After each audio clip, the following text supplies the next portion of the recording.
of our lecture here.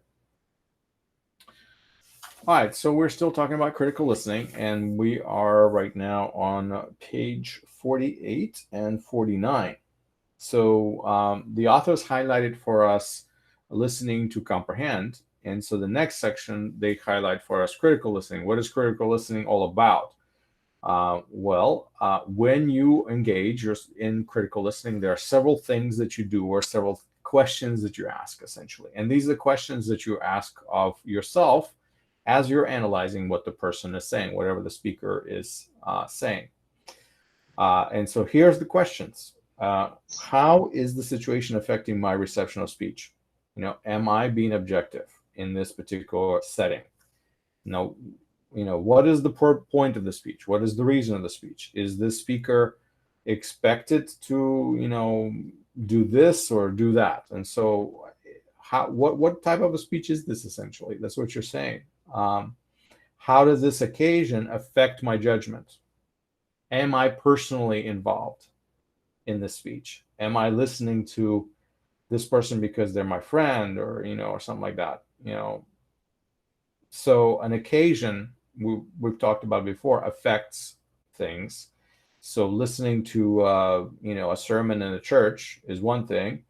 Listening to a speech in a basketball arena or something like that is another thing. So listening to a testimony in court is yet another thing. So you're saying, how is this situation affecting me, my reception? That's one question. Am I being swayed? Am I being prejudicially pushed into one direction or another? And that's a good thing to check with yourself, first of all.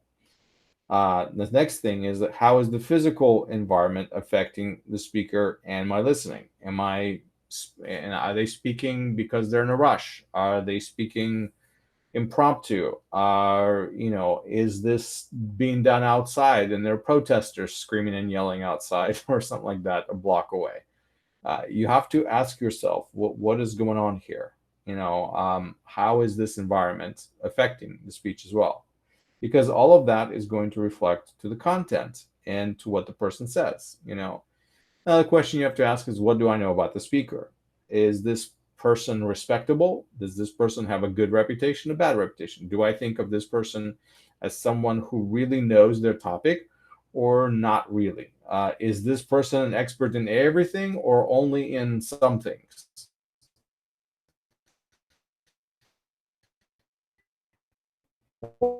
What they're talking about, do they have any sort of expertise in that area to talk about that particular topic? They represent my interests, the speaker. Is he on my side, or is he representing interests of somebody else? Is he trying to sway my opinion to go along with them because he's really representing interests of some other group or people or side or something like that? And so these are the questions you ask. What do I know about this person speaking? And again, that will color, that will shape, that will form how you're listening to that speech. When you're listening to a political speech for a political candidate, you can pretty much expect they're going to say certain things. For example, they're going to say bad things about the other party. So what do? You dismiss it. You already dismiss it 100% because you already know they're going to say something bad. And they're going to do that because that's what they're supposed to do. In a political speech, they're supposed to say bad things about the other guy. So you just kind of turn that off, essentially. That's not the part that you listen, and things like that. So another question is you ask is how believable is, do I find the speaker? Other things about the speaker that I know that are, suspicious, you don't trust them, whatever, does this person have enough support for their ideas? Is this an emotional message? Is this a message built on their ideas? Or is this a message that's built on facts? And are those facts accurate or are they being twisted? Are they selective or are they complete? What do I know? How much can I verify that this person is really saying something that's true? Because that's how you are not being fooled, essentially, right? How believable is this person? Is the speaker adequately prepared? Well, that's a great question to ask. You could tell by the way the person presents the speech if they have thought this through or not.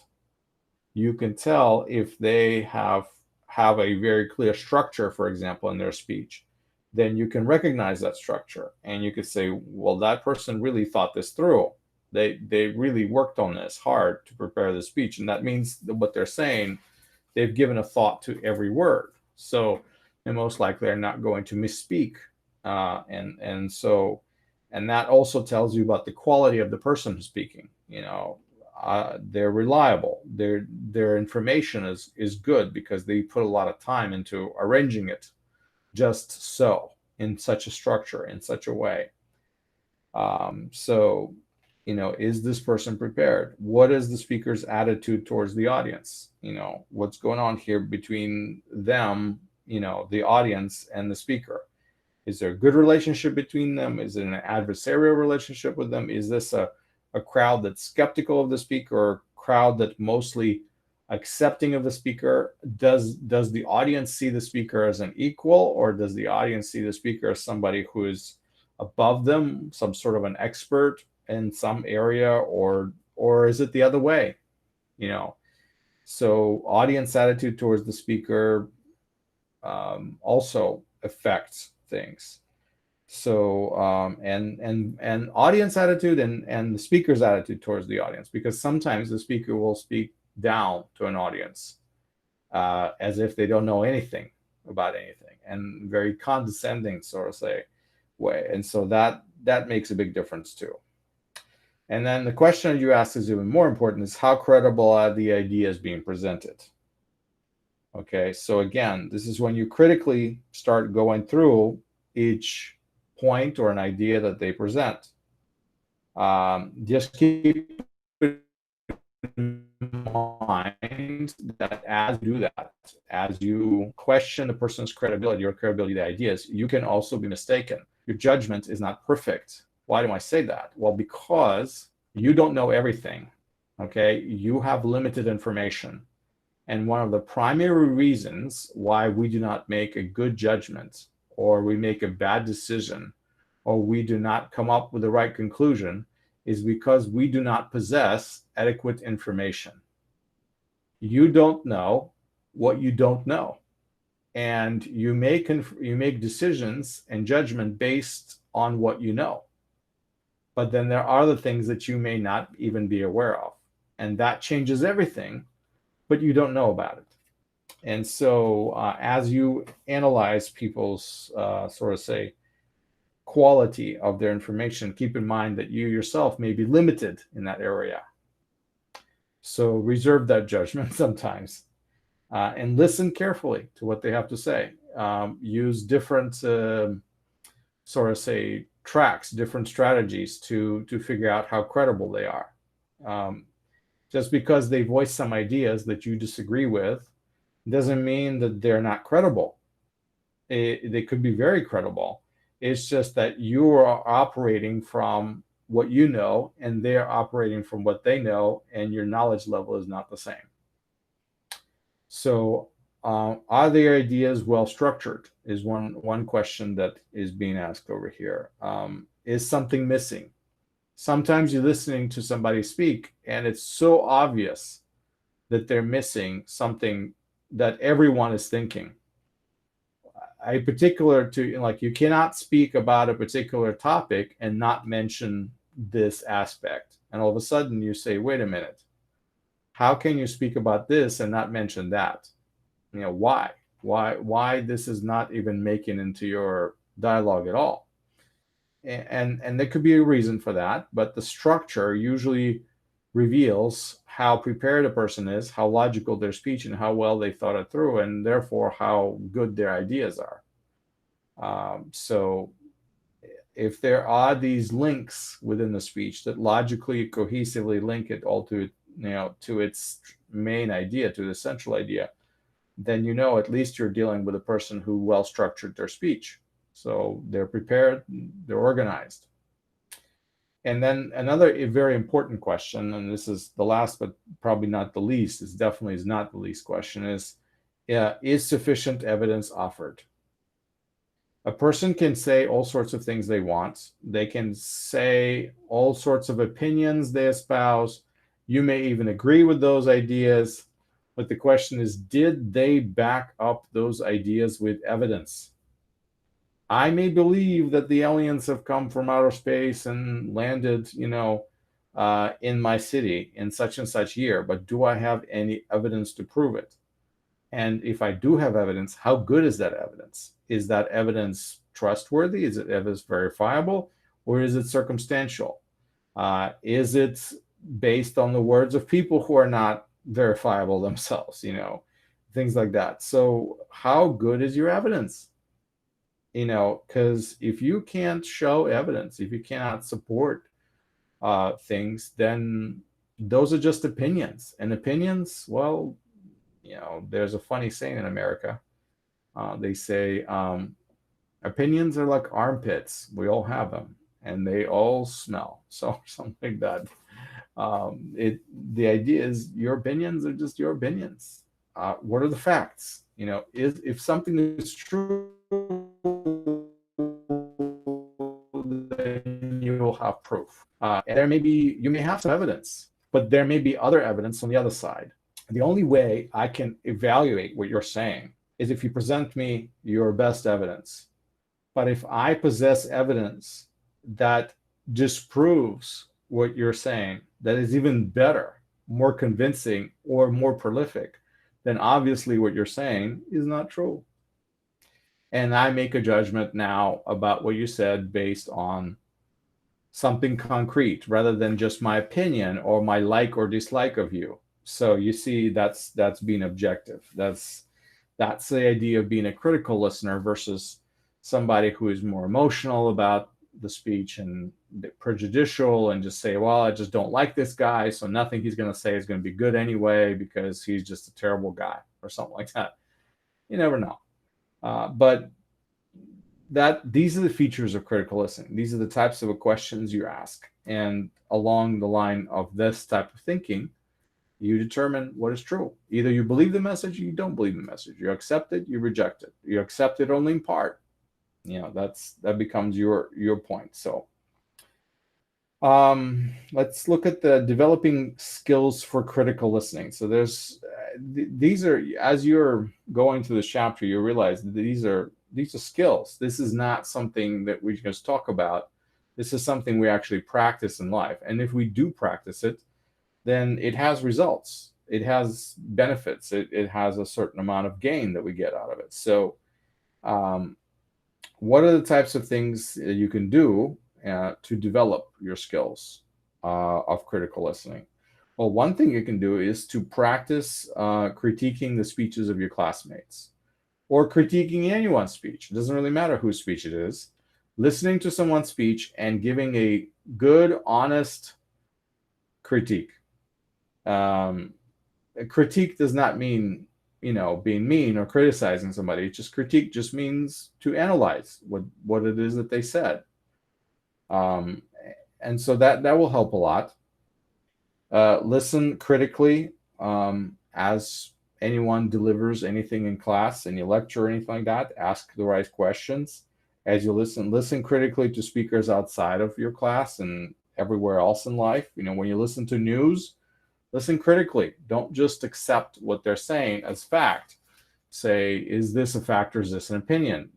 What else do I know that might put a question to what they're saying? Are they saying, this in a balanced sort of way, or are they trying to skew the information in one direction because they want me to follow this type of thinking? So doesn't matter. It could be news, it could be a commercial you're watching, or whatever it is that you're doing. That can all be, used by. You can use your critical listening skill in any one of these scenarios. And then as you examine, another aspect is to examine the supporting materials, the arguments, the language that comes, whether you're reading a newspaper or magazine or watching TV or something like that. Examine the materials. Check, verify, look it up, see what they're actually saying. I know it takes a lot of work and most people are lazy, but if you care about something, if you care about a topic, if you care about something deeply, then spend the time verifying it, spend the time working through it, study it out, work over it, and then you'll know for fact whether that particular opinion or thought or idea is true or untrue. Is this just a politicized, sort of say idea, or is this a popular idea, a popular notion, but there's no actual truth behind it? Even though everybody thinks it, everybody believes it, maybe there isn't any truth behind it. Just because many people believe something doesn't make it true. Many people can be wrong, many times over. So majority does not make the truth. Truth is truth. It's objective. So that's the idea. So these are some techniques, sort of say, to improve your critical listening skills. So I thought what we might do is we take a few minutes just for fun to listen to a speech that I got pulled up for you guys on YouTube. Are you up for that? Are you Yes. up listening to a little speech? So I have a little speech that I pulled up that I wanted to share with you, and I want you to try to use your critical listening skills. You're welcome to take some notes or whatever, or jot down some ideas, or just pay attention really closely. It's not a long speech, but I think you'll appreciate it.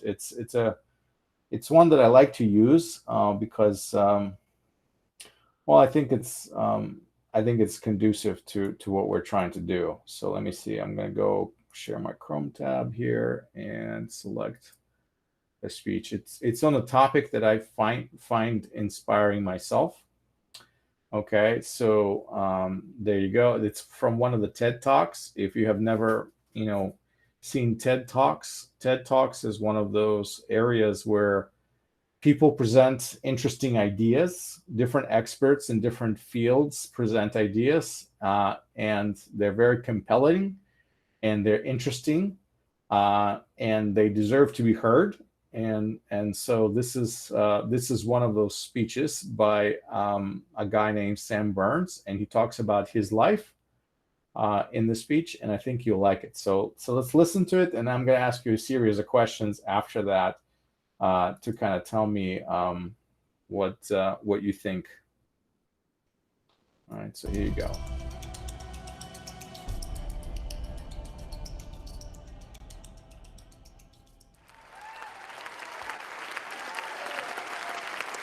Okay, so hello everyone. I'm Sam, and I just turned 17. A few years ago, before my freshman year in high school, I wanted to play snare drum in the Foxborough High School marching band. However, and it was a dream that I just had to accomplish, but each snare drum and harness weighed about 40 pounds each. And I have a disease called progeria, so just to give you an idea, I weigh about only 50 pounds. So logistically, I really couldn't carry a regular-sized snare drum. And because of this, the band director assigned me to play pit percussion during the halftime show. Now, pit percussion was fun. It involved some really cool auxiliary percussion instruments like the bongos, timpani, and timbales and cowbell. So it was fun. But it involved no marching, and I was just so devastated. However, nothing was going to stop me from playing snare drum with the marching band in the halftime show. So my family and I worked with an engineer to design a snare drum harness that would be lighter and easier for me to carry. And so after continuous work, we made a snare drum apparatus that weighs only about 6 pounds.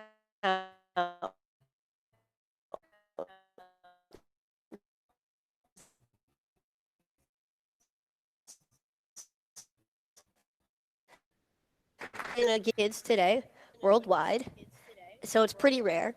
And effects of progeria include tight skin, lack of weight gain, stunted growth, and heart disease. Last year, my mom and her team of scientists published the first successful progeria treatment study. And because of this, I was interviewed on NPR. And John Hamilton asked me the question, what is the most important thing that people should know about you?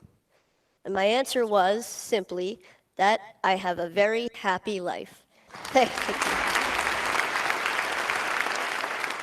So, even though there are many obstacles in my life, with a lot of them being created by progeria, I don't want people to feel bad for me.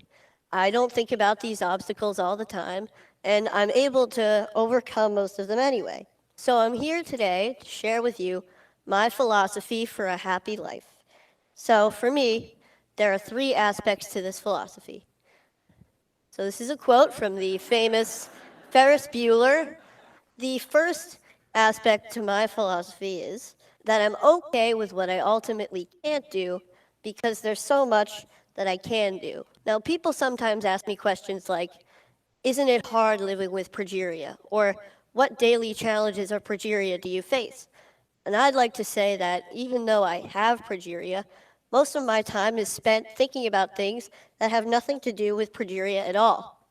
Now, this doesn't mean that I ignore the negative aspects of these obstacles. When I can't do something like run a long distance or go on an intense roller coaster, I know what I'm missing out on. But instead, I choose to focus on the activities that I can do through things that I'm passionate about, like scouting or music or comic books or any of my favorite Boston sports teams. Yeah. So, however, sometimes I need to find a different way to do something by making adjustments, and I want to put those things in the can do category, kind of like you saw with the drum earlier. So here's a clip with me playing SpiderMan with the Foxborough High School marching band at halftime a couple years ago.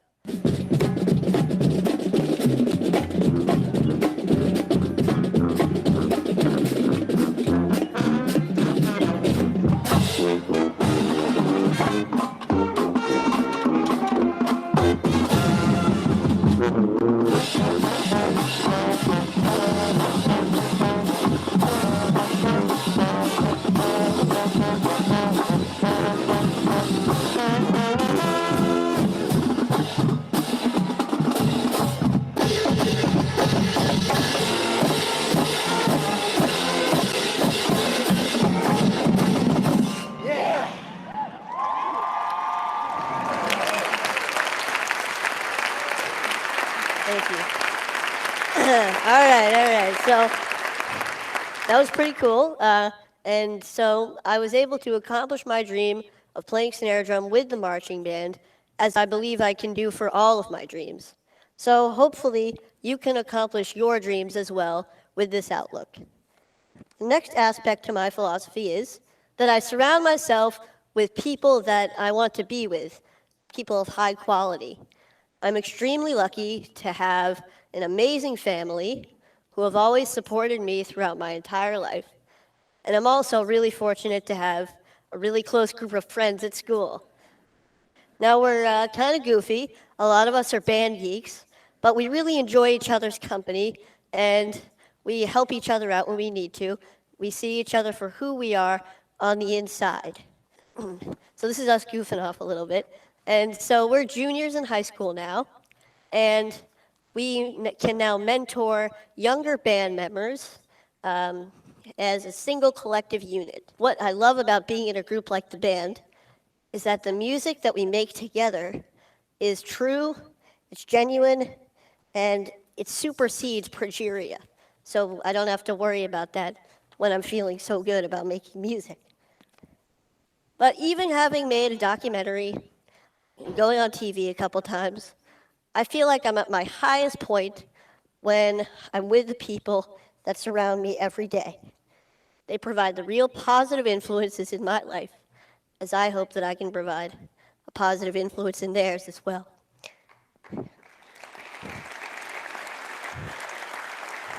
Thank you. So the bottom line here is that I hope that you appreciate and love your family, love your friends, for you guys, love your bros, and acknowledge your mentors and your community, because they are very real aspects of everyday life that can make a truly significant positive impact. So, the third aspect to the philosophy is keep moving forward. Here's a quote by a man you may know named Walt Disney, and it's one of my favorite quotes. I always try to have something to look forward to, something to strive for to make my life richer. It doesn't have to be big. It could be anything from looking forward to the next comic book to come out, or going on a large family vacation, or hanging out with my friends, to going to the next high school football game. However, all of these things keep me focused and know that there's a bright future ahead and may get me through some difficult times that I may be having. Now, this mentality includes staying in a forward-thinking state of mind. I try hard not to waste energy feeling badly for myself, because when I do, I get stuck in a paradox where there's no room for any happiness or any other emotion. Now, it's not that I ignore when I'm feeling badly. I kind of accept it. I let it in so that I can acknowledge it and do what I need to do to move past it. When I was younger, I wanted to be an engineer. I wanted to be an inventor who would catapult the world into a better future. Maybe this came from my love of Legos and the freedom of expression that I felt when I was building with them. And these was also derived from my family and my mentors, who always make me feel whole and good about myself. Now today, my ambitions have changed a little bit. I'd like to go into the field of biology, maybe cell biology or genetics or biochemistry or really anything. And this is a friend of mine who I look up to, Francis Collins, the director of the NIH. And this is us at TED-Med last year, chatting away. I feel that no matter what I choose to become, I believe that I can change the world. And as I'm striving to change the world, I will be happy. About 4 years ago, HBO began to film a documentary about my family and me called Life According to Sam. Now, it was a pretty great experience, but it was also 4 years ago. And like anyone, my views on many things have changed and hopefully matured, like my potential career choice. However, some things have stayed the same throughout that time, like my mentality and philosophy towards life. So I would like to show you a clip of my younger self from the film that I feel embodies that philosophy. I know more about it genetically. So it's less of an embodiment now.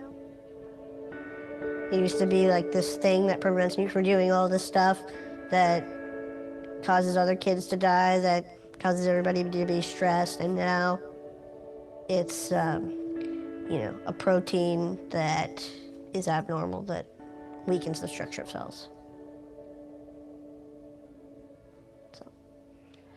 And it takes a burden off of me because now I don't have to think about progeria as an entity. Okay, pretty good, huh? Yep.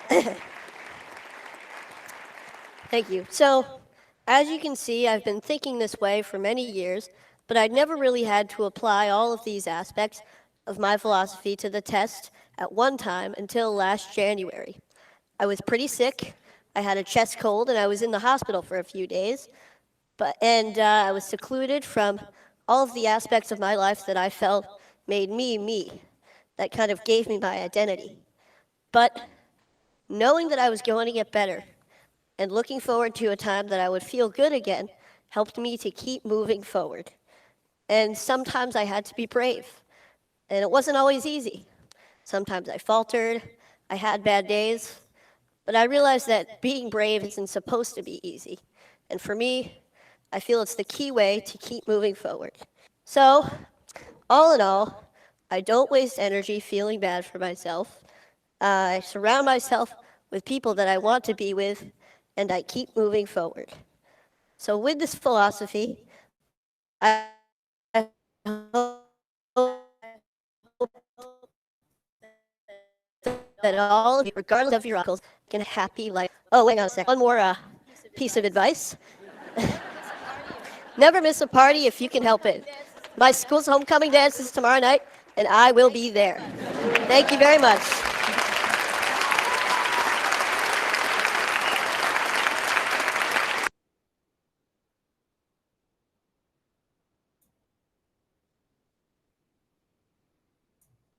All right.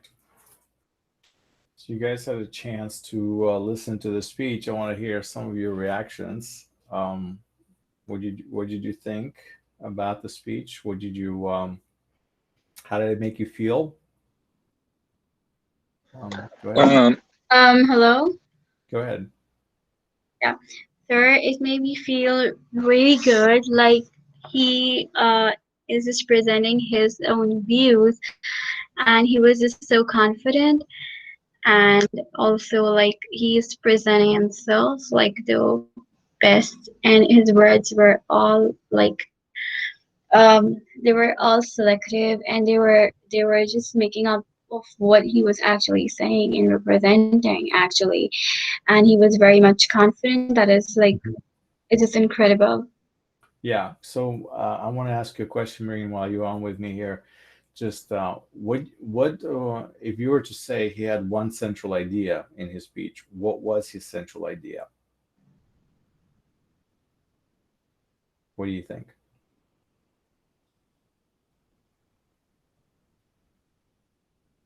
Marine? With me? I think I might have lost her. All right, Francisco, you there? Yes, I am. What do you think? What do you think was his central idea? For me, the central idea was that no matter what is your situation, no matter what are your issues, you can always look forward to another things, and you don't have to be negative or look to your impediments. There You you have go. to you have to look forward for what you can do, and always taking care of the people who take care of you. Fantastic. So his idea is that you can have a happy life even if, well, you are having troubles and difficulties. Yeah, Yes, that was yes. it. That was his entire central idea. That's what he wanted to communicate. And most likely don't focus on the problem, that focus on the solutions. Right. Yeah. So see, he had some underlying ideas, but that was his main thought that you want to portray, and then there were some other little peripheral things. So you kind of, if you were to summarize his speech in one sentence, that would be it, right? That would be that one sentence that Yeah. that we can see. All right, excellent, Francisco. So let me go to Nancy here. So Nancy, what you agree that this was his kind of central idea? Yeah, his main topic was how to be happy. Mm-hmm. So I think that we all have different points of view, but he mentioned like four, I think, Mm-hmm. ways of how he overcome his obstacles and everything.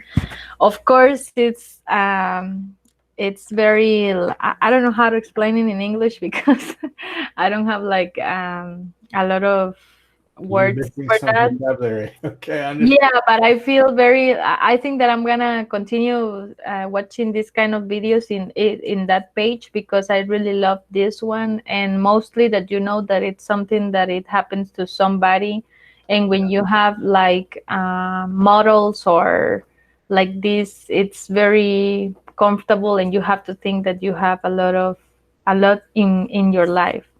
But well, what I think about the speech at all is, and I noticed that he has kind of notes so that he can be organized with his points, Yeah. with the 4 points that he gave. I also Mhm. noticed that he did an introduction, a very good introduction, because he explained a lot of the past, what happened, and what he faced in the past, and he finished with a conclusion. That's right. And also I noticed that even if he was if he was not standing up, he had a lot of body language with his hands Mm. and eye contact. Eye contact, hands. his gestures that he did, the smiles that he did. You know, he kind of moved his head in a variety of different ways. He acknowledged the audience, if you noticed. Did you notice that he interacted with the audience? Yes. He actually went back and forth with them. When they applauded, he said, "Thank you." Yeah, yeah. Right? Or sometimes he actually reached out to the audience by saying, "Wasn't that cool? Was it?" You know, and then they reacted, right? Yeah. And he got from them exactly what he wanted to get. He got the confirmation from them that they're with him, they're tracking. So you're absolutely accurate in your analysis. He had a very good, clear introduction, which he actually used a story. His introduction was a story. There's many ways to introduce a speech, but his introduction, his choice was to tell a story about his life, about his martyrdom and struggle, and that was his introduction. And then he said, "What I want to tell you," and that's when you know that's where the central idea is going to come. And Yeah. then he tells you what his central idea is. And something now that I'm thinking about it is that he used evidence too, because he used videos, pictures, so that you can say, okay, that's truth. It's not something that he's just in his mind. Yes, but yeah. he was supporting materials. That's what this is what we're talking about. So you could see how he was structured. He was prepared.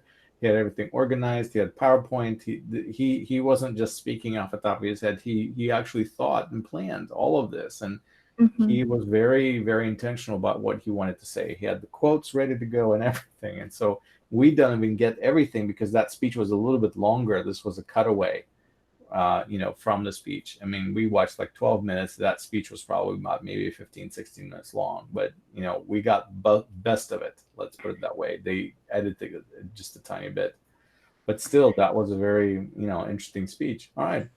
And also, I think that as even if it was something personal of his life, because we'll know, of course, if it's your life, it might be more easier to speak about it, but because it's and there's not any other person in the world that it's gonna know your life better than you, right? But even though if you are not organized and if you don't have supporting materials and everything, it might be maybe boring, or it might be maybe you are not gonna get the audience attention. So I think that he really did a good job. He did a good job because he knew exactly what he was doing, and he prepared and he kind of thought through it, and that you can appreciate a speech that's well prepared. You could see that he's on point, he stays on tasks, he knows what he's going to say next. So he's, it makes his speech better, essentially. All right. So I got a question from Marine now. Marine, tell me, like, when you first started watching the video, what did you think? I mean, because obviously the guy, looks a little weird. He's kind of got this big head and huge glasses. And so you kind of, how did that make you feel about him as a listener, as an audience member? Marine?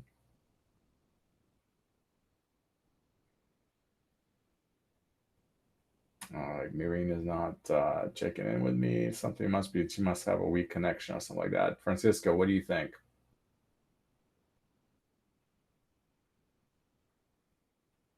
I think it was very, for me, it was very like unusual to see somebody like that. And I think it's the first time that I saw somebody like that. So one of the things that catch me on made me engage with the person is that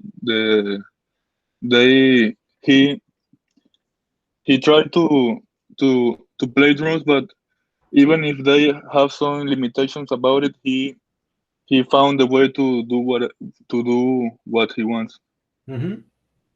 So what the point is that he looks different, like Francisco. So because of his, disease, the sickness that made him look that way, not having any hair. I mean, he's a 17-year-old kid who's bald, right? And so he looks really weird and strange. And that every single person watching him feels the same thing what you feel. And he knows this too as a speaker. Did you notice how he addressed that? Like he knows he looks weird to everyone. So what did he do to address that issue? How did he work that out? Did you notice? I think what he said was he doesn't want to the people to feel bad for him, but he Exactly. wants the people to feel happy because if he can do something, everybody can do it. Exactly. He knows that the people watching him and listening to him will feel bad for him, as all of us have. We watch him and we feel emotional. Here's this 17-year-old kid who, definitely, obviously suffering with something really terrible. And he says, don't feel bad for me. And so he knows that. And so this is that part of interaction where you can't leave that out. There is a relationship that exists between an audience and a speaker. And at that point, he knew that his relationship was being defined by them feeling bad for him. Yeah. So he says, don't feel bad for him. And then he gives you all these examples of all these things. He's like, yes, I have this disease. Yes, that's what made me look the way I look. Yes, I'm struggling with this and this and this. But there are many things in life that I have that are great. And here's my philosophy of happy life. And then he goes on talking about his happy life. Uh, and But that's something curious that I noticed that we start the speech like looking at him in a in a in a different way or maybe feeling bad about him, but we end the speech smiling because he start talking about happy things that happen in their life, and he start joking about the things that he can joke on their. right. Yeah, so it was when the speech started, it was one way, but when it ended, it was another way.